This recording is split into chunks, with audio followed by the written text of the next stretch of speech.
আসসালামু আলাইকুম রহমতুল্লাহি ওয়া বারাকাতুহু। তো আজকে হয়েছে ঈদের দিন বিকাল, তো কুরবানি দেওয়া শেষ হয়েছে। শেষ হওয়ার পরে মাংস সমাজে দেওয়া হয়েছে, হয়ে এই যে আমরা এখন মাংস দিছি। তো আমরা এই জায়গা থেকে কুরবানির মাংস নিয়ে নিছি রান্না করার লাগে। তো এখন রান্না করাম গরুর মাংস আর হইতেছে গা সাদা পোলাও রান্না করার লাগে আমি চালগুলো আগে থেকে ধুইয়া পানি জড়াইতে রেখে দিছি। তো এখন আমি মাংসটা রান্না বসাই দেম। বসানোর লাগে আমি মাংস রান্না বসানোর লাগে আগে থেকে চুলা ধরায় একটা পাতিলা বসাই দিছি।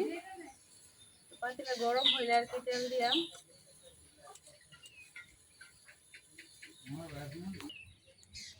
পাতিলা গরম হয়ে গেছে, এখন আমি তেল দিতেছি।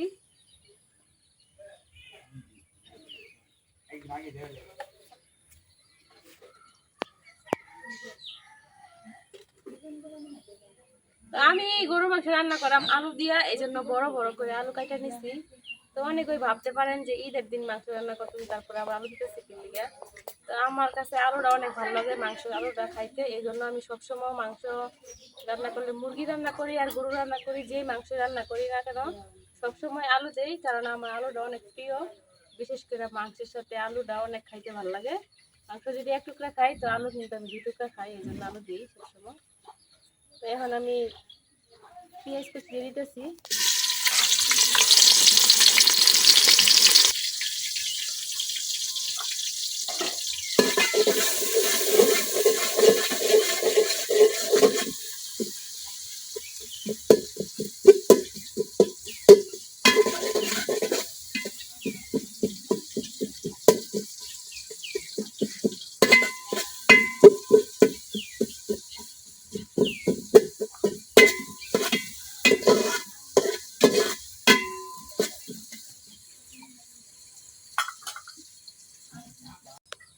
পেঁয়াজটা হালকা ভাজা হয়ে গেছে, এখন আমি কিছু আস্ত গরম মশলা দিয়ে দিতেছি, তেজপাতা আর গরম মশলা।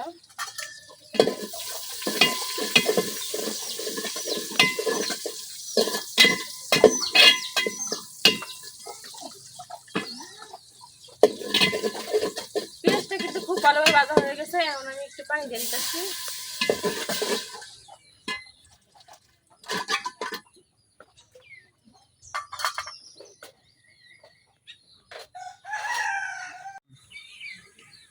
এখন দিয়ে দিতেছি আদা রসুন বাটা।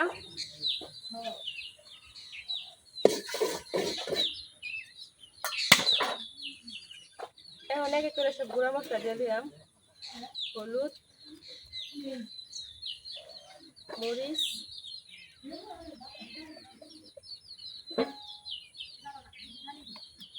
লবণ,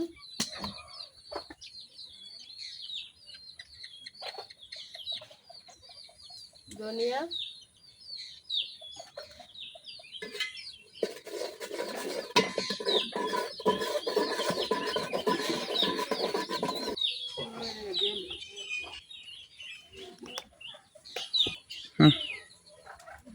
এখন দিয়ে দিতেছি জিরার গুঁড়া।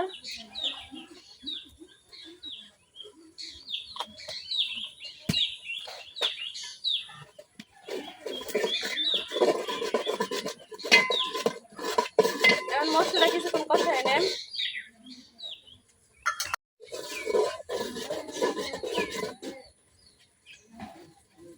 মশলা কষানো হয়ে গেছে, এখন আমি মাংসগুলো দিয়ে দিতেছি।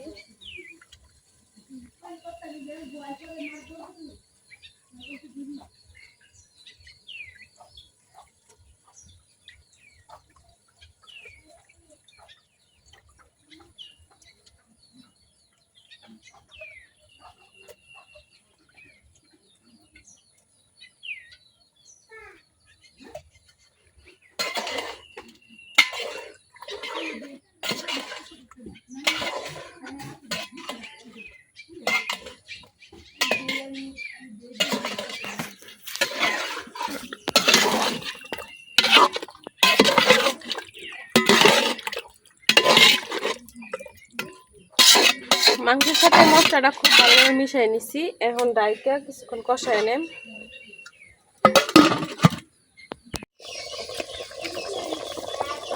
মাংস থেকে যে পানি উঠছে এই পানি দিয়ে আমার কষানো হয়ে যাব। এক্সট্রা করে আর কোনো পানি দিতাম না। তো এইভাবেই আমি সুন্দরভাবে কষাই এনে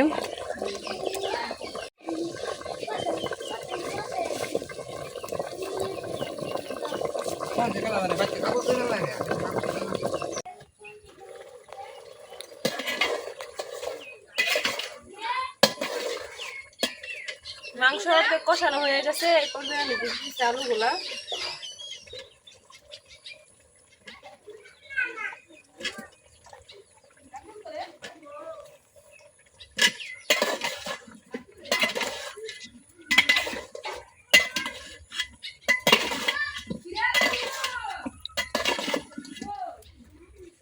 এখন মাংসের সাথে আলুটা কিছুক্ষণ কষাই নেব।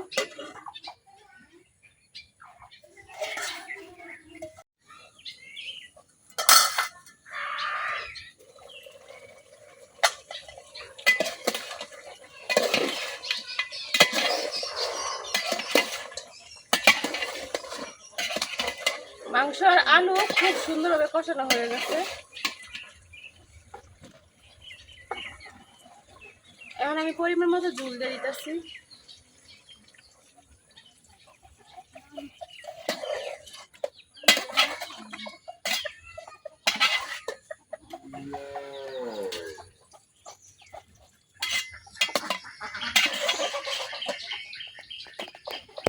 ঝোল দেওয়া হয়ে গেছে। এখন ডাইলটা কিছুক্ষণ রান্না করে নেন।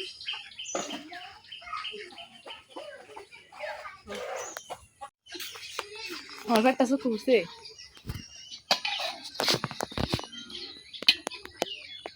মাংস তরকারি হয়ে গেছে, এখন উঠাই নেন।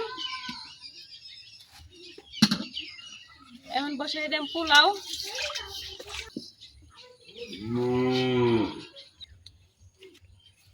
তো পোলাও রান্না করার লাগে কড়াই বসাই দিচ্ছি, কড়াই তেল দিয়ে দিচ্ছি। এখন দিয়ে দিচ্ছি তেজপাতা আর পেঁয়াজ।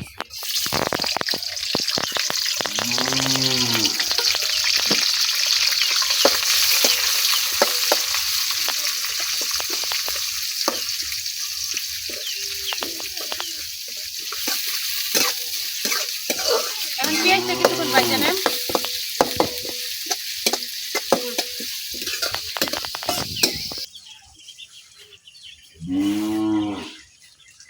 পেঁয়াজটা হালকা ভাজা হয়ে গেছে। এখন কিছু আস্ত গরম মশলা দিয়ে দিতেছি।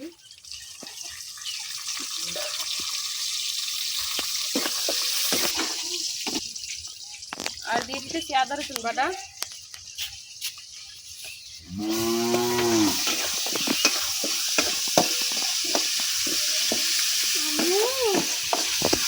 পেঁয়াজের সাথে এখন আদা রসুন বাটা কিছুক্ষণ ভাজতে নেন।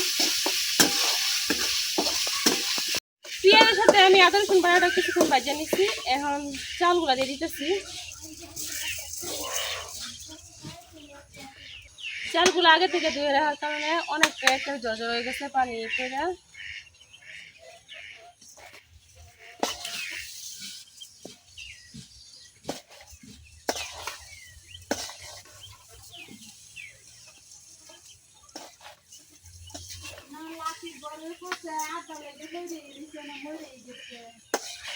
এখন চালগুলো কিছুক্ষণ ভাজি করে নেন।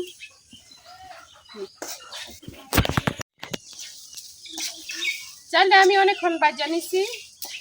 এখন দিয়ে দেন পরিমাণ মতো পানি। আমি এই জায়গায় নর্মাল যে ঠান্ডা পানিটা ওইটা ব্যবহার করতেছি। আপনারা চাইলে গরম পানি দিতে পারেন। আমার কাছে ঠান্ডা পানিটা দিলে ভালো মনে হয়, এর লেগে আমি সবসময় ঠান্ডা পানি দিই।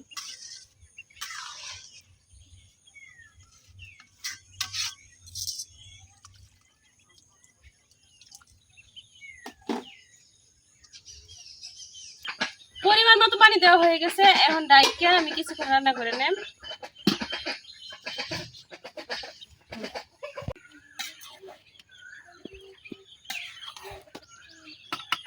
পানি অনেকটা টেনে গেছে পোলার মধ্যে। এখন অল্প একটু হালকা হালকা চেপচেপা পানি আছে। এখন আমি ডাইলটা আগুনটা কমায়া কিছুক্ষণ বসাই রাখাম, তাইলে একবারে পাতিভাবে পোলাওটা হয়ে যাবে ঝরঝরা করে। এখন আর কোনো আগুন দিতাম না, এইভাবে হয়ে যায়।